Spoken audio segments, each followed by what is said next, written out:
When you're not having asthma symptoms, your airways are clear. Air can easily flow in and out of your lungs. When an asthma attack begins, the smooth muscles around the outside of the tubes may tighten. The airways, or bronchial tubes in the lungs, become inflamed and swollen. This makes it difficult for air to pass through the opening. The mucous membrane lining in the tubes begins to produce thick mucus, which builds up and further blocks the airways.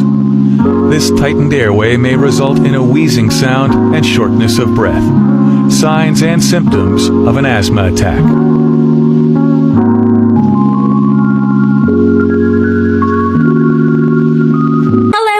Salam sehat. Nah, ketemu lagi dengan saya Indah Marwati Stefani Mone.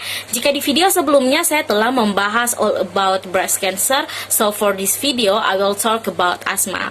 Nah, sobat sehat yang ada di rumah pasti sudah tahu apa sih asma itu, atau bahkan ada nih yang sudah pernah mengalami asma. Nah, untuk mendapatkan hal-hal berharga dari informasi yang saya sampaikan pada hari ini, tolong disimak video ini dari awal hingga akhirnya ya. Terima kasih. Penyakit asma berasal dari kata astma yang diambil dari bahasa Yunani yang berarti sukar bernapas. Penyakit asma dikenal karena adanya gejala sesak napas serta batuk yang disebabkan oleh penyempitan saluran napas. Asma juga disebut penyakit paru-paru kronis yang menyebabkan penderita sulit bernapas karena pengencangan dari otot sekitar saluran napas, peradangan, rasa nyeri, pembengkakan dan iritasi pada saluran napas di paru-paru. Asma adalah penyakit yang disebabkan oleh peningkatan respon dari trakea dan bronkus terhadap bermacam-macam stimulus atau stimuli yang ditandai dengan penyempitan bronkus atau bronkiolus dan sekresi berlebih dari kelenjar di mukosa bronkus. Epidemiologi asma. Berdasarkan Global Asthma Report tahun 2018, 40 juta kematian atau 70% dari semua kematian di seluruh dunia disebabkan oleh penyakit tidak menular dengan 80% kematian di negara berkembang. Penyakit pernapasan kronis termasuk asma menyebabkan 15% kematian di dunia. Asma adalah penyakit kronis yang diperkirakan mempengaruhi sebanyak 339 juta orang di seluruh dunia. Asma adalah penyebab beban penyakit yang substansial, termasuk kematian dini dan penurunan kualitas hidup pada semua kelompok umur di seluruh dunia. Asma berada di peringkat ke-16 di dunia di antara penyebab utama tahun hidup dengan disabilitas, peringkat ke-28 antara penyebab utama beban penyakit yang diukur dengan Disability Adjusted Life Years. National Health Interview Survey di Amerika Serikat memperkirakan bahwa setidaknya 7,5 juta orang penduduk negeri itu mengidap bronkitis kronik, lebih dari 2 juta orang menderita salah satu bentuk asma.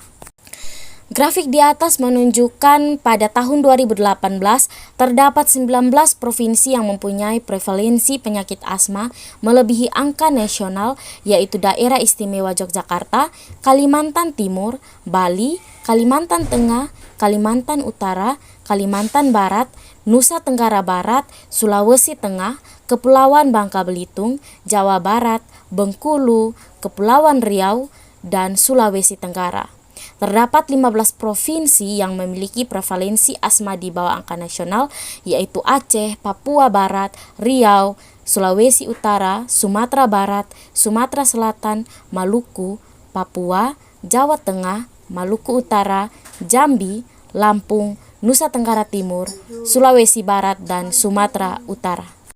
Jika dibandingkan dengan hasil Riskesdas tahun 2007, terdapat 6 provinsi yang prevalensi sebelumnya berada di bawah angka nasional, yaitu Provinsi Sulawesi Selatan, Bengkulu, Jawa Timur, Kepulauan Riau, DKI Jakarta, dan Banten. Kemudian terdapat 4 provinsi yang prevalensi asmanya mengalami penurunan sehingga berada di bawah angka nasional, yaitu Provinsi Sumatera Barat, Papua, Aceh, dan Papua Barat. Jika grafik 2007 dibandingkan dengan grafik 2018, diketahui terdapat kenaikan prevalensi asma secara nasional sebesar 0,5%.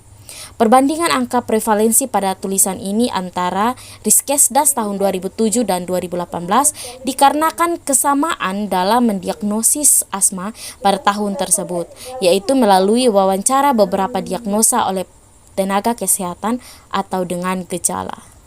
Berikutnya kita membahas tentang klasifikasi asma berdasarkan penyebab.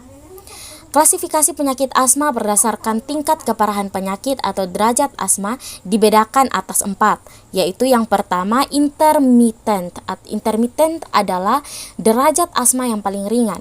Pada tingkatan derajat asma ini, serangan biasanya berlangsung secara singkat dan gejala ini juga bisa muncul di malam hari dengan intensitas sangat rendah, yaitu sekitar kurang lebih 2 kali dalam sebulan. Yang kedua adalah persisten ringan. Persisten ringan adalah derajat asma yang tergolong ringan. Pada tingkatan derajat asma ini, gejala pada sehari-hari berlangsung lebih dari 1 kali seminggu, tetapi kurang dari atau sama dengan 1 kali sehari, dan serangannya biasanya dapat mengganggu aktivitas tidur di malam hari. Yang ketiga adalah persisten sedang. Persisten sedang ialah derajat asma yang tergolong lumayan berat. Pada tingkatan derajat asma ini, gejala yang muncul biasanya di atas 1 kali seminggu dan hampir setiap hari. Yang terakhir adalah persisten berat. Persisten berat ialah derajat asma yang paling tinggi tingkat keparahannya. Pada tingkatan derajat asma ini, gejala yang muncul biasanya hampir setiap hari, terus-menerus dan sering kambuh. Gejala-gejala penyakit asma. Nah, secara umum apa sih gejala-gejala penyakit asma ini? Gejala penyakit asma adalah sesak napas, batuk berdahak, dan suara napas yang berbunyi, di mana seringnya gejala ini timbul pada pagi hari menjelang waktu subuh. Hal ini dikarenakan pengaruh keseimbangan hormon kortisol yang kadarnya rendah ketika pagi hari. Penderita asma akan mengeluh sesak napas karena udara pada waktu bernapas tidak dapat mengalir dengan lancar pada saluran napas yang sempit. Hal ini juga menyebabkan timbulnya bunyi pada saat bernapas. Gejala yang kedua adalah pada penderita asma, penyempitan saluran napas yang terjadi dapat berupa pengerutan dan tertutupnya saluran oleh dahak yang diproduksi secara berlebih dan menimbulkan batuk sebagai respon untuk mengeluarkan dahak tersebut. Dan gejala yang ketiga adalah salah satu ciri asma adalah hilangnya keluhan di luar serangan. Artinya, pada saat serangan penderita asma biasanya terlihat sangat amat menderita. Contohnya, banyak batuk, sesak napas, bahkan sampai tercekik. Tetapi di luar serangan penderita sehat-sehat saja. Inilah salah satu yang membedakan dengan penyakit lain. Patofisiologi penyakit asma. Yang pertama adalah asma ditandai dengan kontraksi spastik dari otot polos bronkiolus yang menyebabkan sukar bernapas. Yang kedua, penyebab yang umum adalah hipersensitivitas bronkiolus terhadap benda-benda asing di udara. Dan yang ketiga, reaksi yang timbul pada asma tipe alergi seperti berikut ini. Seseorang yang alergi mempunyai kecenderungan untuk membentuk sejumlah antibodi abnormal dalam jumlah yang besar, dan antibodi ini menyebabkan reaksi alergi bila bereaksi dengan antigen spesifikasinya.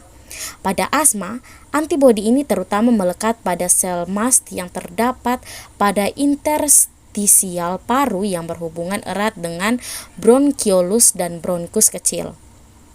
Bila seseorang menghirup alergen, maka antibodi orang tersebut meningkat, dan alergen bereaksi dengan antibodi yang telah terlekat pada sel mast dan menyebabkan sel ini akan mengeluarkan berbagai macam zat, di antaranya zat histamin, zat anafilaksis yang bereaksi lambat, yang contohnya adalah merupakan leukotrient, faktor kemotaktik, serta bradikinin.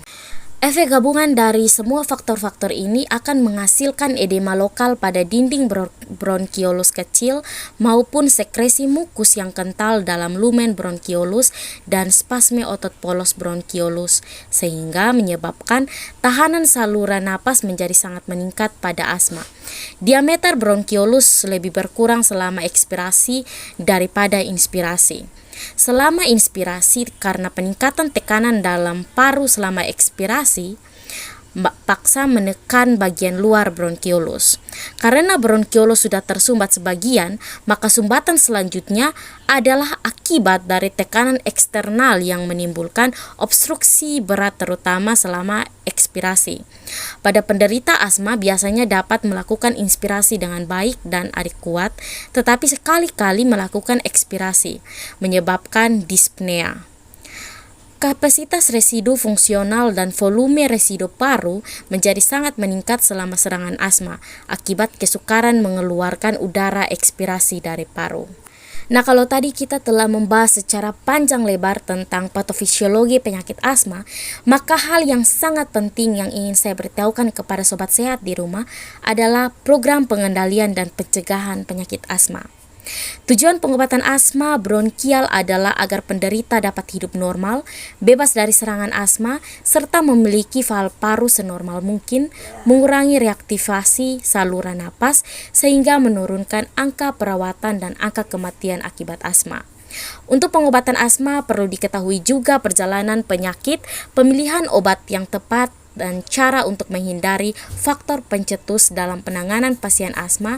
Penting diberikan penjelasan tentang cara penggunaan obat yang benar, pengenalan dan pengontrolan faktor alergi. Faktor alergi banyak ditemukan dalam rumah seperti tungau debu rumah alergen dari hewan, jamur, dan alergen di luar rumah seperti zat yang berasal dari tepung sari, jamur, serta polusi udara. Obat aspirin dan antiinflamasi non-steroid dapat menjadi faktor pencetus asma. Olahraga dan peningkatan aktivitas secara bertahap dapat mengurangi gejala asma.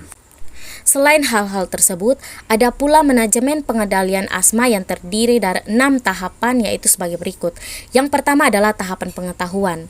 Di dalam tahapan pengetahuan ini, tenaga kesehatan harus memberikan pengetahuan kepada penderita asma tentang keadaan penyakitnya dan mekanisme pengobatan yang akan dijalaninya ke depan. Yang kedua adalah monitor. Memonitor asma secara teratur kepada tim medis yang menangani penyakit asma. Monitor ini memonitor perkembangan gejala, hal-hal apa saja yang mungkin terjadi terhadap penderita asma dengan kondisi gejala yang dialaminya, beserta memonitor perkembangan fungsi paru. Di tahap yang ketiga adalah menghindari faktor risiko. Hal yang paling mungkin dilakukan penderita asma dalam mengurangi gejala asma adalah mengurangi faktor pencetus yang dapat meningkatkan gejala asmanya. Faktor risiko ini dapat berupa makanan, obat-obatan, polusi, dan lain sebagainya. Tahap yang keempat adalah pengobatan medis jangka panjang. Pengobatan jangka panjang terhadap penderita asma dilakukan berdasarkan tingkat keparahan terhadap gejala asma tersebut. Itu dia sedikit penjelasan tentang asma yang dapat saya berikan. Thanks for watching kepada semua sobat sehat di rumah yang sudah menonton dari awal hingga akhir penjelasan di dalam video ini. Salam sehat semuanya.